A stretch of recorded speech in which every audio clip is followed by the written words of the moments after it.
meet me somewhere, you look for me, and I'll introduce Christ to you, because he loves you so. I've been preaching since 1985. Been preaching for about 9 years now.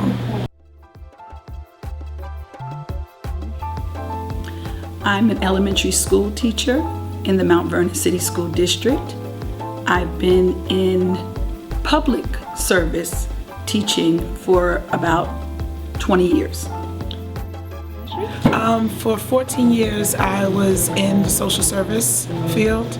I was a case manager for some time. I did IT work there also, operations work. So outside of that is more of a social service counseling type field.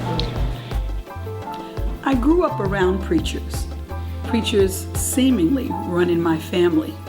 However, I do believe in the call of ministry, the call by God. So around my 19th year, I strongly felt that the Lord was calling me into preaching ministry. Well, the story of how I became a preacher, it started when I actually met Tony, my husband. We both decided that we would start a ministry together while we were dating. And from there, we started off with working with the youth at the church, and it grew very quickly. And then after that, we kind of sort of started getting people following us. And once we got over to Refuge Temple Annex, and he started preaching a little bit more and having exposure, we decided that we would actually step out together. And at that point is when we both decided to be ordained preachers and to actually take it to another level and start preaching. I really haven't experienced female opposition in the church in which I pastor or the denomination in which I pastor. I'm from what you would call an itinerant ministry, and women are welcomed in becoming even a bishop, which is the highest office of the CME Church. So I really haven't dealt with opposition. Absolutely, absolutely. One thing I noticed is that a lot of people, especially out of our denomination that we came out of, they would never refer to me as pastor. They would always refer to me as First Lady.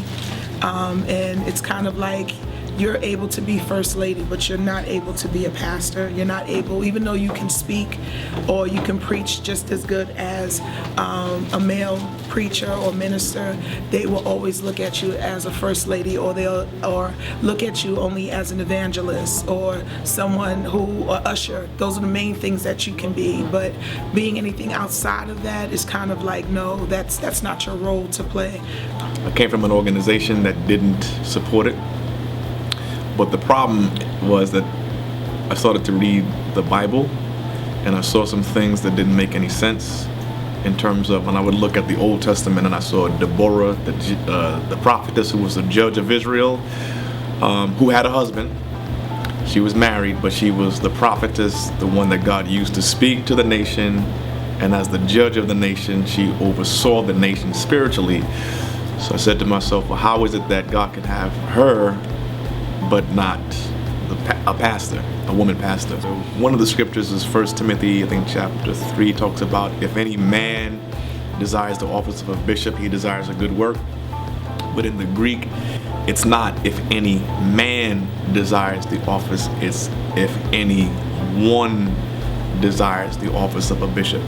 So Greek being very definitive, a definitive language, if Paul meant specifically a man, he would have said it. Wow, how has being married to the pastor, now his co-pastor, benefited our organization? I would like to, it has benefited because he's able to connect to a male point of view, and I'm able to connect to the females. How's it benefited our ministry?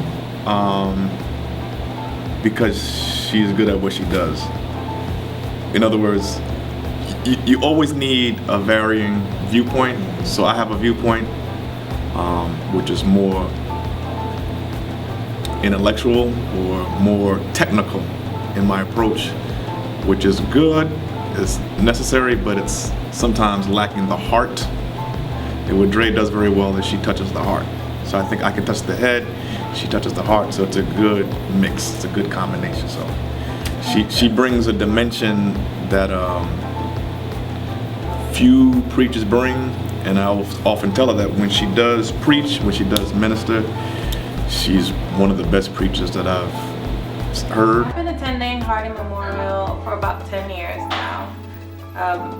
We got invited by my goddaughter, Sienna, who was much smaller at that time, and she called us up and said she's going to be singing in the choir, and we had to come to church. It was Easter Sunday, and so, you know, our big thing was, what are we going to wear to church? It's Easter, we have to really dress up. And then we ended up going to the church, and we just fell in love with it. We've been going ever since. I think some people are not in favor of female pastors because they just are afraid of change.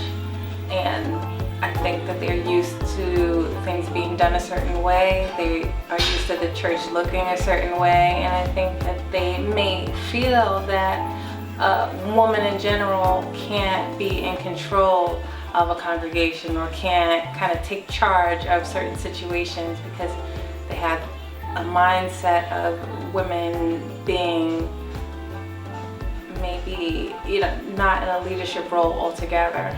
So to see them leading a congregation or leading a church is a foreign kind of concept for them. Some of the differences between having a female pastor and having a male pastor is a female pastor is going to give you a female perspective.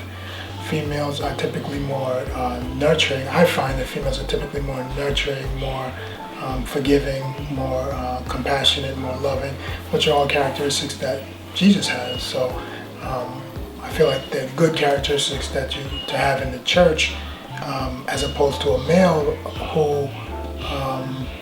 pastor who's going to be a little bit more stern, a little bit more aggressive, a little bit more stubborn, a little bit more dominant, which are not necessarily negative things. They're things that you need when you're dealing with people. So those are some of the differences that I find between having a male pastor and a female pastor. Although both males and females can be used by God equally, they'll still give you their perspective based on who they are. My final statement would be that women preachers are something that's a good thing. People need to embrace it. If you just read the Bible, folks, God calls women to preach and to serve Him, and He says, "I'll pour out my Spirit on my sons and daughters, and they shall prophesy." So let's just accept what God says.